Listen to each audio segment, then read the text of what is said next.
Movie की शुरुआत में हम स्टुअर्ट लिटिल को देख पाते हैं, जो एक छोटा सा चूहा है जिसे लिटिल फैमिली ने गोद लिया है और वो अब उसी फैमिली के साथ घुल मिल कर रहा करता है। यहीं हम मिसेस लिटिल यानी एलेनोर को देख पाते हैं, जो स्टुअर्ट के छोटे साइज की वजह से बहुत ज्यादा परेशान रहती है, क्योंकि वो हमेशा ही कोई ऐसा काम करता है जो उसे नहीं करना चाहिए और इसीलिए हमेशा वो अपने बेटे जॉर्ज और स्टुअर्ट को हमेशा गेम खेलने से मना करती रहती है। लेकिन जॉर्ज और स्टुअर्ट को एक फुटबॉल मैच खेलना था, जिसके लिए सारी फैमिली फुटबॉल ग्राउंड पहुँच जाती है, जहाँ पे हम देखते हैं कि जॉर्ज तो अपनी टीम का हिस्सा था, लेकिन स्टुअर्ट को खिलाया नहीं जाता क्योंकि उसका साइज बहुत छोटा था। अब मैच स्टार्ट होता है और उसी दौरान हम देख पाते हैं कि जॉर्ज की टीम का एक खिलाड़ी इंजर्ड हो गया था, जिस कारण से स्टुअर्ट को उस टीम में खेलने का मौका मिलता है। हालांकि वो खेल के दौरान गोल करने के लिए बहुत प्रयास करता है, पर वो अपने छोटे साइज के कारण ऐसा कर नहीं पाता। इसी बीच हम जॉर्ज को देखते हैं, जो गोल करने के लिए आगे बढ़ता है और फुटबॉल को एक जोरदार किक मारता है और वो अपनी टीम के लिए गोल कर देता है। सभी लोग बहुत खुश होते हैं, लेकिन उन लोगों को पता नहीं था कि फुटबॉल के साथ साथ जॉर्ज ने स्टुअर्ट को भी किक मारी थी।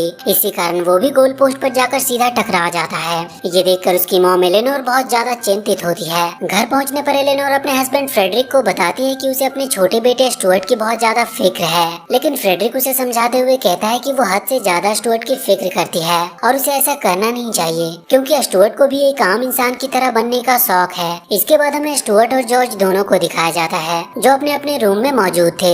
इधर हम जॉर्ज को देखते हैं, जो फुटबॉल मैच जीतने के बाद बहुत ज्यादा खुश था, लेकिन वहीं स्टुअर्ट बहुत ज्यादा दुखी था क्योंकि वो मैच खेलते हुए अपनी टीम के लिए कुछ कर नहीं पाया। अगली सुबह हम जॉर्ज को देखते हैं, जो एक प्लेन बना रहा था, जिसमें उसकी स्टुअर्ट मदद कर रहा होता है। हालांकि वो प्लेन अभी पूरी तरह से कंप्लीट नहीं था और वो उड़ने के बिल्कुल काबिल नहीं थी। इस कारण जॉर्ज और स्टुअर्ट दोनों मिलकर उसे कंप्लीट कर रहे थे, लेकिन तभी जॉर्ज का एक दोस्त विल वहां पर आता है, जिस कारण जॉर्ज को उसके साथ जाना पड़ता है। इधर स्टुअर्ट अकेले ही उस प्लेन को कंप्लीट करने में लग जाता है, लेकिन उस दौरान अनजाने में उससे वो प्लेन ऑन हो जाता है और वो प्लेन उड़ने लगती है और स्टुअर्ट उस प्लेन पर काबू नहीं कर पाता। इधर जॉर्ज भी अपने दोस्त के साथ उस प्लेन को रोकने की कोशिश कर रहा था, लेकिन वो घर में बहुत तेजी से घूम रहा था। तभी एलेनोर, जो बाहर गई थी, वो दरवाजा खोलती है तो वो बहुत बुरी तरह से डर जाती है, क्योंकि उसी दौरान स्टुअर्ट का प्लेन उड़ता हुआ उसके सर के ऊपर से गुजरता है। अब सारे लोग प्लेन का पीछा करते हुए शहर की तरफ भागने लगते हैं। स्टुअर्ट उस प्लेन को काबू नहीं कर पा रहा था और प्लेन इधर उधर जा रही थी और थोड़ी देर बाद ही वो प्लेन एक जगह पर जाकर क्रैश हो जाती है।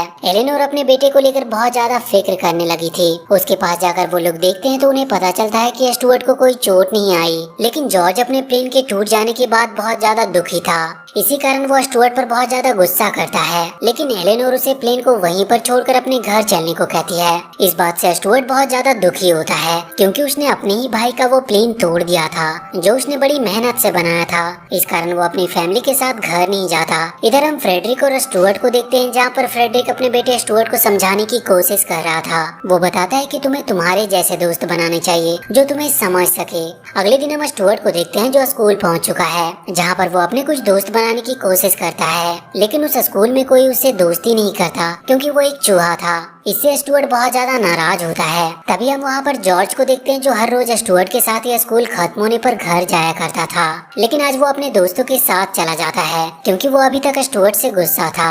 इस कारण स्टुअर्ट निराश होकर अकेले ही घर की तरफ जाने लगता है, पर उसी दौरान उसकी गाड़ी में एक छोटा सा बर्ड गिरता है, जो बहुत ही ज्यादा घायल था। स्टुअर्ट उसे अपने साथ वहाँ से ले जाने लगता है, क्योंकि उसका पीछा एक फैल्कन कर रहा था। किसी तरह से वो दोनों फैल्कन से बचते हुए अपने घर पहुँचते हैं, जहाँ पर बर्ड स्टुअर्ट को अपना नाम मार्गलो बताती है। स्टुअर्ट मार्गलो की मरहम पट्टी करता है, क्योंकि वो बहुत बुरी तरह से घायल थी। इस दौरान मार्गलो स्टुअर्ट को बताती है कि उस फैल्कन ने उसकी सारी फैमिली को खत्म कर दिया, और वो उसे एक टूटी रिंग दिखाती है, जो उसकी माँ की आखिरी निशानी थी। ये सब सुनकर स्टुअर्ट को बहुत दुख होता है, जिस कारण से वो मार्गलो को अपने साथ ही उसी घर में ठहरने को कहता है, क्योंकि कभी भी वो फैल्कन उस पर अटैक करके उसे खत्म कर सकता था।